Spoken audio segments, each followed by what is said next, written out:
perkalian Kartesius. Perkalian Kartesius adalah pemasangan setiap anggota himpunan pertama dengan setiap anggota himpunan kedua, sehingga menghasilkan himpunan baru yang anggota-anggotanya merupakan pasangan terurut. Sebagai contoh, diketahui A merupakan himpunan yang beranggotakan A, B, C, dan B merupakan himpunan yang beranggotakan 10 dan 20. A kali B akan menghasilkan pemasangan setiap anggota himpunan A dengan setiap anggota himpunan B, sehingga menghasilkan A10, A20, B10, B20, C10, C20.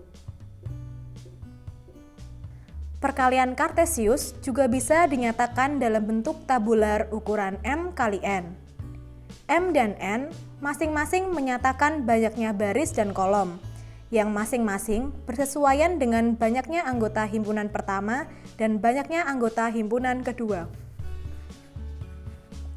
Pada contoh ini, karena setiap anggota himpunan pertama berpasangan dengan setiap anggota himpunan kedua, maka setiap sel dalam tabel bertanda centang yang artinya terdapat relasi pengawanan. Himpunan A tidak harus selalu berbeda dengan himpunan B. Artinya, bisa saja A berpasangan dengan dirinya sendiri. Relasi. Pada relasi, tidak setiap anggota himpunan pertama harus berpasangan dengan setiap anggota himpunan kedua. Secara himpunan, A relasi B merupakan himpunan bagian atau subset dari perkalian Kartesius A kali B, sehingga setiap relasi dalam ARB pasti ada dalam A kali B. Fungsi. Bentuk yang lebih khusus dari relasi adalah fungsi. Pada fungsi, setiap anggota himpunan pertama harus memiliki tepat satu pasangan dengan anggota di himpunan kedua. Secara definisi, jika diketahui himpunan A dan B, maka hubungan A dengan B disebut fungsi hanya bila untuk setiap X anggota A terdapat tepat satu Y anggota B. Sedemikian hingga Y sama dengan Fx. Untuk selanjutnya, A disebut sebagai domain atau daerah asal fungsi f dan ditulis sebagai df. Sedangkan range atau daerah hasil fungsi f yang ditulis dengan rf merupakan himpunan bagian dari B.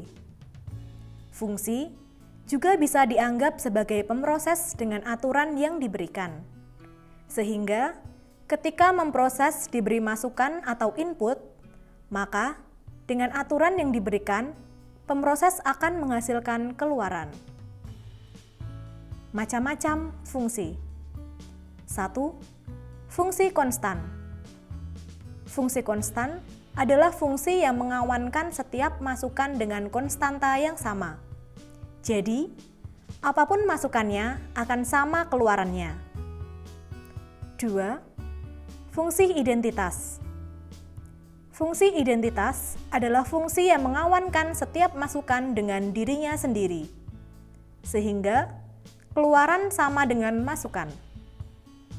3. Fungsi modulus.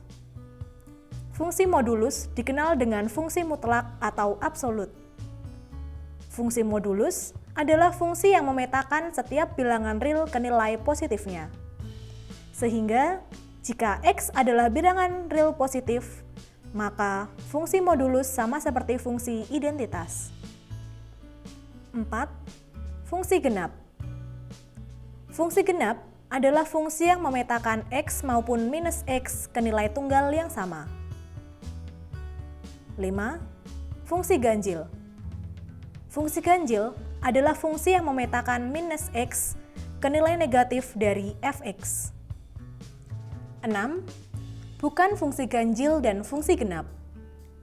Pada fungsi yang bukan ganjil dan bukan genap, grafiknya akan tidak simetri terhadap sumbu Y atau tidak simetri terhadap titik asal 0,0.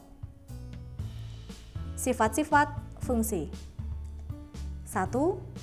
Fungsi injektif.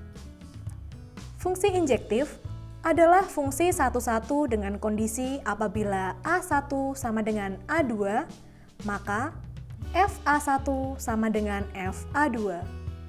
Untuk setiap Y anggota B, ada tepat 1X anggota A.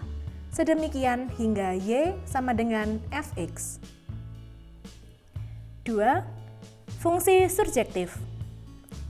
Fungsi surjektif merupakan fungsi yang jika dan hanya jika untuk sembarang B dalam kodomain B terdapat paling tidak 1A dalam domain A, sehingga berlaku FA sama dengan FB sama dengan FC. 3. Fungsi bijektif.